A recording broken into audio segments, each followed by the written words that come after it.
wabarakatuh. Jumpa lagi Pak bersama kami di episode kelima program Karcis, Kajian Ramadan Negaji Islami.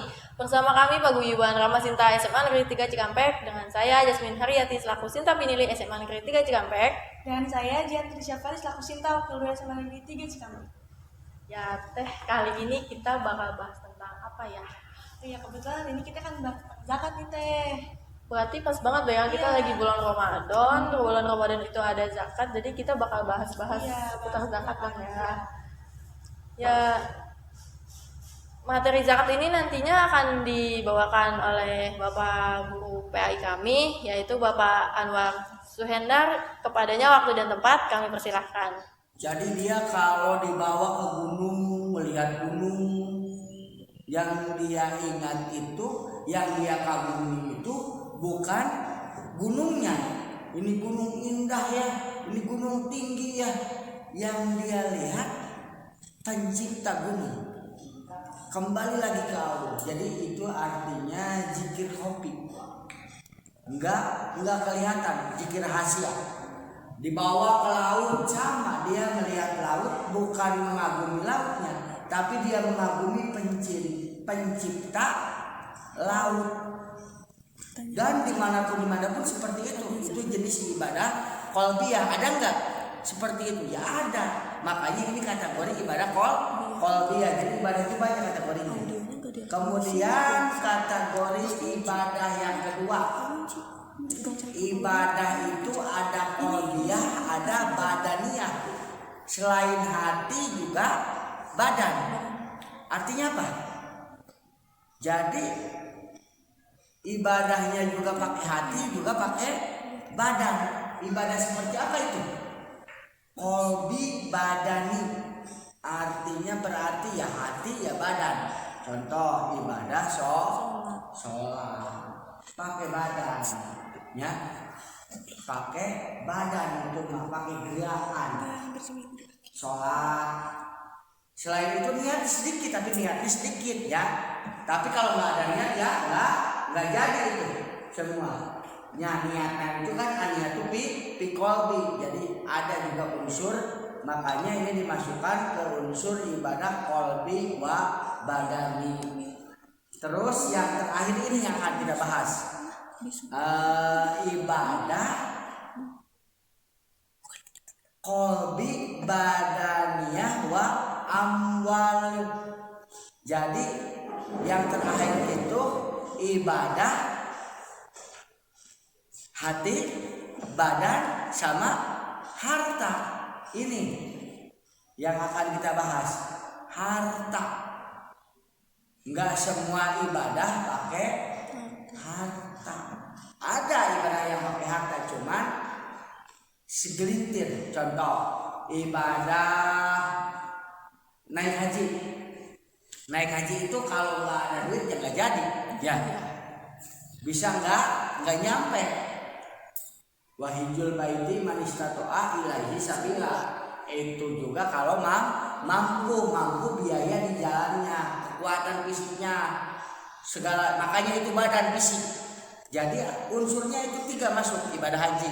Yang paling pentingnya ini ibadah zakat yang akan kita bahas. Pakai apa? Amwal, mal. Berarti mal itu artinya harta. Jadi kalau zakat itu ya pasti pakai harta. Dasarnya memang Allah sudah menetapkan sebagian dari kita itu dilebihkan dari sebagian yang lain. Itu udah kodrat Allah. Aku melebihkan sebagian dari kalian dengan sebagian lainnya. Itu adalah kodrat manusiawi. Memang ada yang dilebihkan, ada yang kurang. Jadi ada yang kaya, ada yang miskin. Itu sudah kodratullah, ya. Berarti ini zakat. Oh, berarti zaku bi amwalikum zakat. Bersihkan hartamu dengan zakat. Zaku, bersihkan. Oh, berarti zakat itu membersihkan. Fungsinya di sini sudah ketahuan. zakat itu membersihkan.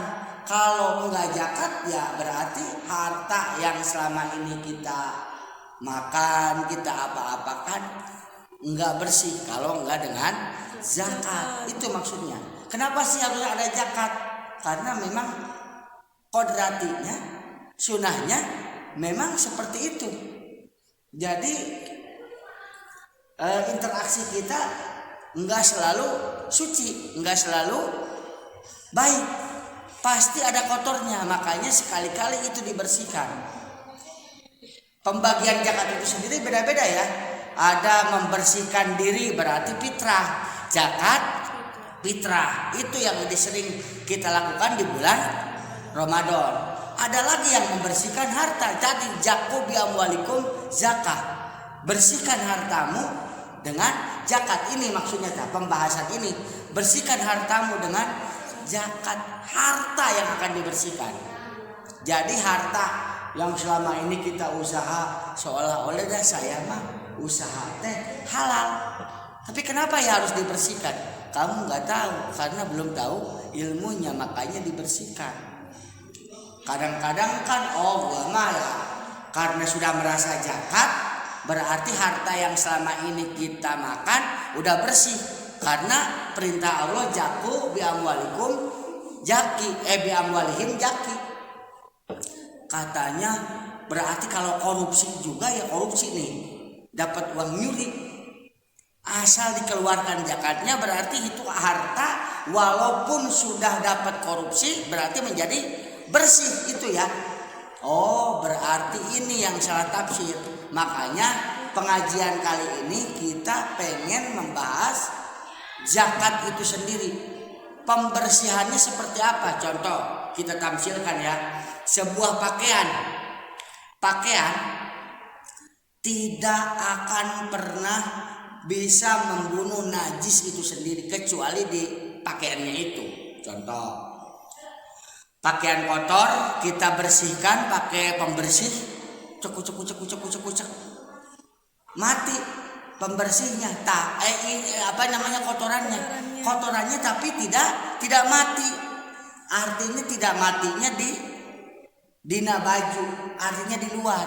Tetap namanya kotoran mah najis mah tidak bisa dibunuh dan najis ya. Tapi ini pakaian jadi bersih. Nah itu maksudnya.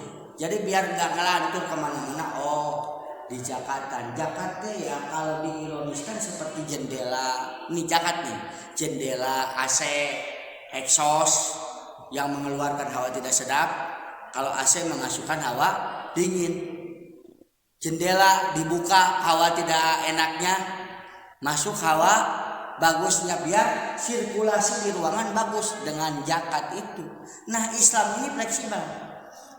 Sampai itu dibahas. Oh jadi kalau kita makan ya kita harus buang. Biar ini stabil maksudnya itu. Jadi artinya mengudak nate karena konsep tengah-tengah. Makan kenyang, keluar lagi. Berarti sudah baik lagi, plong. Nah, seperti itu zakat itu.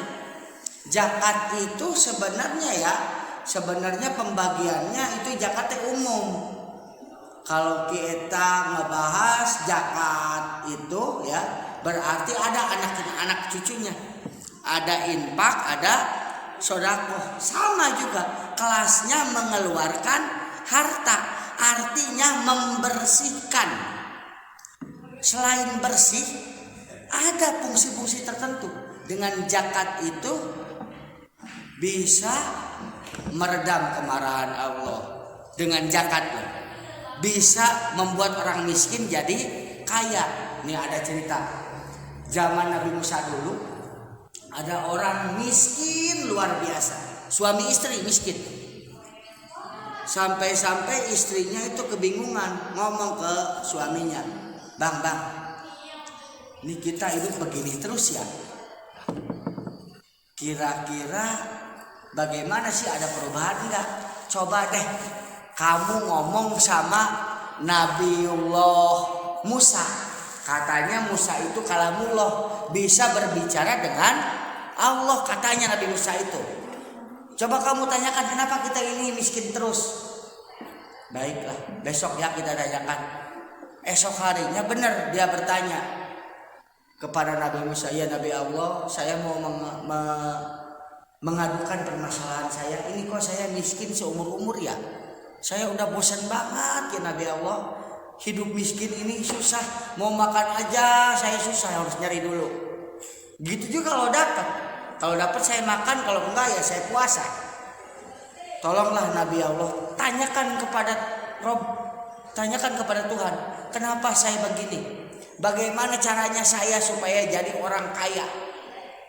Baik, kalau memang itu kemauanmu, saya akan berdoa kepada Allah, saya akan tanyakan masalah kamu kepada Allah. Nabi Musa terus berdoa, menanyakan permasalahan itu. Ya Allah, ada hambamu, ada umatku yang merasa kok dia miskin banget, kok dia susah banget. Dijawab sama Allah, ya sebenarnya hidup itu sudah suratan. Emang aku lebihkan yang lain dan aku beri kurangkan yang lain.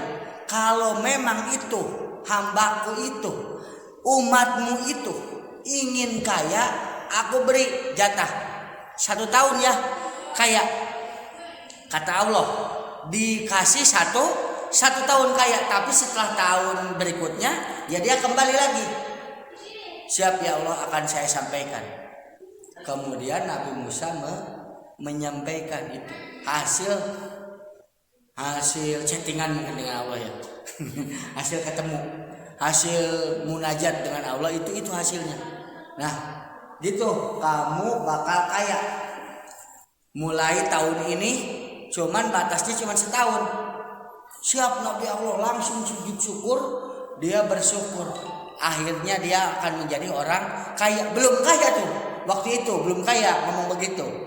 Dia sujud syukur udah ngomong terima kasih ya Allah.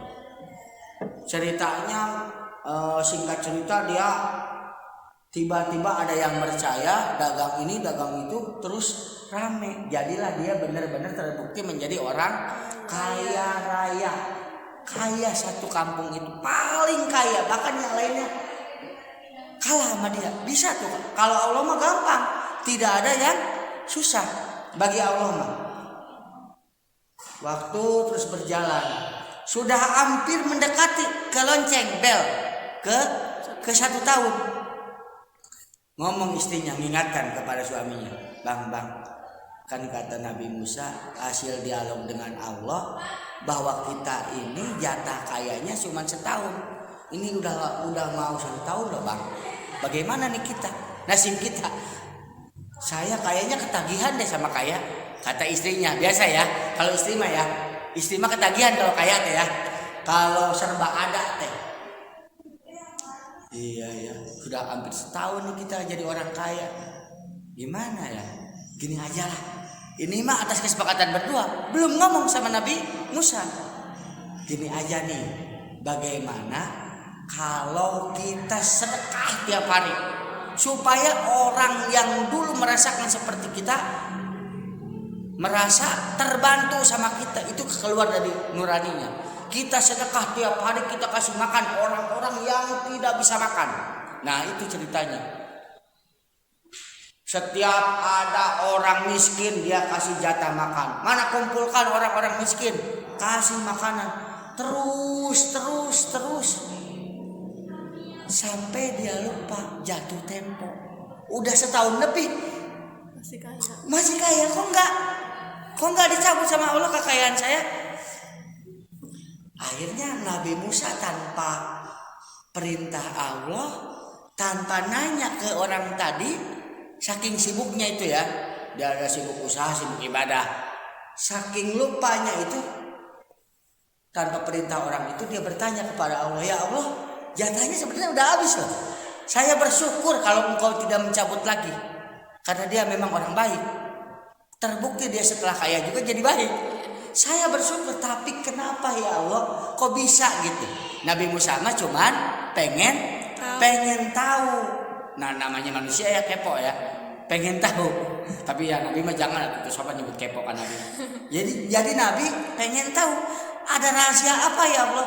Kok bisa itu kok dipertahankan gitu kekayaannya, sedangkan kamu ya Allah, engkau ya Allah, masa kamu, engkau ya Allah memberikan kepada beliau itu jatah cuman 1 tahun, kok bisa ini lebih sampai bertahun-tahun loh, puluhan di dalam cerita itu, sampai kok bisa dilebihkan?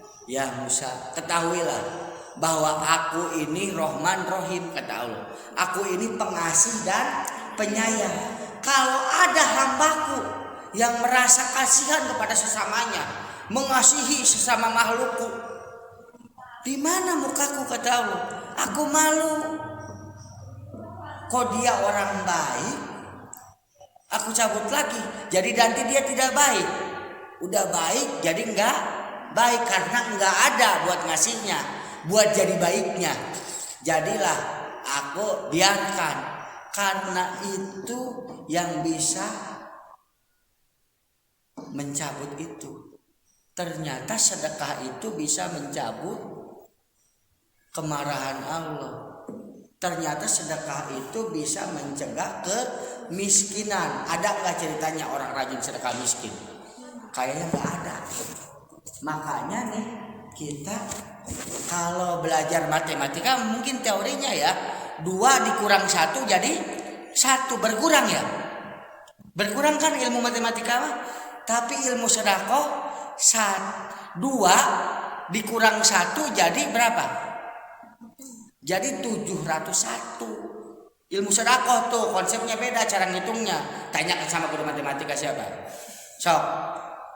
Kalau ilmu matematika 2 dikurang 1 pasti 1, udah ilmu pasti.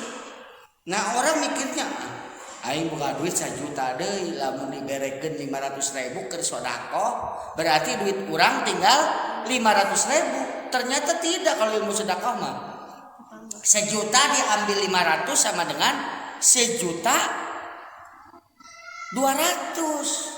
Kok bisa begitu? Ditambah sama Allah 700 kali lipat, bahkan lebih. Itu maksudnya. Itu juga bagian dari zakat. Zakat infak. Kalau infak itu modelnya, kalau infak itu seperti ini. Infak itu juga sama dengan sedekah. Infak itu seperti membangun masjid. Ini saya berinfak khusus, ini masjid harus saya. Nah infak itu sebenarnya kategorinya sama dengan sedekah. Kalau sedekah mah terlalu umum. Ke infak itu khusus. Infak mah ini infaknya Bapak anu telah membuat masjid ini, tanah wakaf, jadilah infak. Itu maksudnya. Terus kalau zakat mah sedekah juga, tetapi ada apa? Ada ketentuan pasti, ada haul, terus ada nisab. Misalnya zakat mah ditentukan kalau 1 juta berarti 25.000, berarti 1 juta itu kotor tuh kalau belum dikeluarkan 25.000-nya. Jadi yang berapa nih? 975.000 itu jadi bersih gara-gara 25.000. Itu konsepnya. Itu sebenarnya sama. Sebenarnya itu tuh intinya sedekah. Cuman sedekah, kalau tadi perincian sedekah itu ada infak, ada zakat juga ada jemal, ada fitrah. Kalau satu lagi, kalau zakat itu ada namanya fitrah, berarti ini yang diadakan setiap bulan Ramadan. Dulu waktu zaman Nabi, zakat itu pakai bahan pokok. Kalau di Nabi mungkin ada gandum, kurma, ya. Kalau di kita beras, sesuai bahan pokok kita, ya. Seperti itu maksudnya. Kok kenapa sih di sana gini, di sini gini? Itu sebenarnya itu ya, zakat itu. Jadi semuanya juga itu namanya sedekah. Sedekah itu masya Allah banyak fungsinya. Bisa dengan sedekah orang tidak jadi miskin. Bisa itu, jamin. Sedekah konsepnya bukan seperti matematika dikurang, tapi bertambah 700 kali lipat. Itu sedekah. Itu nilai sedekah. Ya artinya kalau membahas zakat mah terlalu khusus. Zakat mah terlalu ke bulan Ramadannya ngomongin zakat mah ya fitrah. Tapi kalau orang kaya ya tadi zaku bi amwalikum zakah. Keluarkan, bersihkan hartamu dengan zakat. Itu artinya untuk orang kaya. Ayatnya juga untuk orang kaya yang punya. Kayak ibadah haji persis gitu. Itu ya kayak Bapak kira cukup ya? Iya, cukup Pak. Seperti itu. Iya, terima kasih. Paham dong ya Teh tentang zakat-zakat nih. Nah, Pak, ada beberapa pertanyaan dari teman-teman kita di SMA Negeri 3 Cikampek, Pak. Pertanyaan pertama. Dibacain sama saya ya. Ya. Apa bisa menitipkan zakat ke seseorang atau saudara untuk disampaikan ke fakir miskin, Pak? Ya sebenarnya bisa. Kenapa sih nggak bisa? Apa yang menghalangi? Jadi kan nanti kan ditanya sama Amil, ini zakatnya siapa? Anu, ijab kabul. Saya terima zakatnya si Anu, kan dibacakan itu. Jadi jelas bisa. Misalnya nih satu kakak nih, saya kakak 5 orang zakat. Tinggal ngitung satu orangnya berapa kali 5 orang. Jadi kan kalau fitrah itu apalagi yang zakat mal bisa, sangat bisa.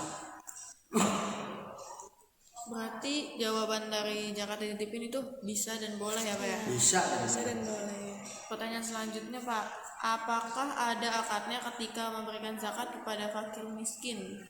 Ada, pasti akad. Ya sesuatu itu harus ada niat. Niatnya ini apa? Oh, meringankan beban orang miskin. Saya kasihkan nih, ini khusus untuk yatim piatu. Saya kasih 5 juta per bulan. Terus-terusan itu. Ya ada. Akadnya, niatnya dalam hati. Itu sama Allah pasti bakal diganti 700 kali lipatnya. 700 kali 5 berarti 35 juta kalau 5 juta. Seperti itu digantinya. Masalahnya kita percaya apa tidak? Itu doang. Itu pasti. Nabi kok yang ngomong. Kalau bapak mah ya bapaknya bapak makanya berani ngomong gini, percaya. Itu. Iya. Sedekah itu seperti itu. Kalau zakat itu terlalu apa ya? Khusus. Sebenarnya pembagiannya dari sedekah. Sedekah ke infak, sedekah ke zakat. Zakat dibagi lagi, ada zakat fitrah membersihkan diri. Kalau fitrah itu ya, itu zakat fitrah fungsinya. Zakat fitrah membersihkan diri, zakat mal membersihkan harta. Itu kita pengen bersih dua-duanya. Harta yang kita makan juga bersih, kan masuk ke badan, jadi kita enak. Itu maksudnya dengan zakat itu. Iya Pak. Seperti itu. Iya. Dan Ada lagi? Ya ada. Terakhir Pak, bayi yang baru lahir di bulan Ramadan wajib membayar zakat atau tidak? Sebenarnya tergantung ya, lahirnya pas kewajiban zakat belum. Misalnya waktu itu nih Bapak Ibu sekarang kita adakan zakat fitrah di rumahnya Bapak Anu, udah lahir belum? Kalau belum ya nggak usah. Tapi kalau sudah itu nggak apa-apa, bayar. Itu maksudnya. Tapi kalau cuman ada di perut nih, boleh aja. Tapi pada dasarnya ya hukum intinya kita kalau mau dikeluarkan mah boleh saja. Barokahna ieu budak teh ieu supaya lancar geus dibayar can dikeluarkeun ge. Seperti kita mah di orang kamu kan begitu. Syariatna ieu ku aya di Jakarta na mana kita keluar. Takkan bahasa-bahasa gitu suka ada. Nah itu mah boleh, kita masuknya bukan zakat tapi apa? Sedekah, namanya sedekah boleh kok ngasih sama siapa aja. Masa tidak boleh? Jadi hukum sedekah itu aslinya boleh. Tidak ada yang mengharamkan sedekah. Semuanya boleh. Mau sedekahnya sama ayam, dikasih makan sama kucing, boleh kan? Boleh. Ya boleh. Sayangilah makhluk yang ada di bumi, maka makhluk yang akan di langit akan menyayangimu. Seperti itu nilai sedekah sebenarnya. Sayang itu caranya lewat memberi. Al yadu ulia khairum min yadi sufla, tangan di atas lebih baik daripada tangan di bawah. Minta kalau begini ngasih. Sebenarnya masya Allah itu orang sodakoh itu luar biasa. Intinya mah sodakoh. Zakat itu ke sodakoh intinya mah. Artinya apa? Oh, orang Islam itu artinya kepekaan sosialnya yang dinomorsatukan. Tanpa melihat, tanpa pandang bulu. Perintahnya aja, sayangi makhluk yang di bumi, makhluk yang di langit akan menyayangi. Semua tanpa memandang, mau hitam, mau putih, mau negro, mau jelek, yang penting kita sayang.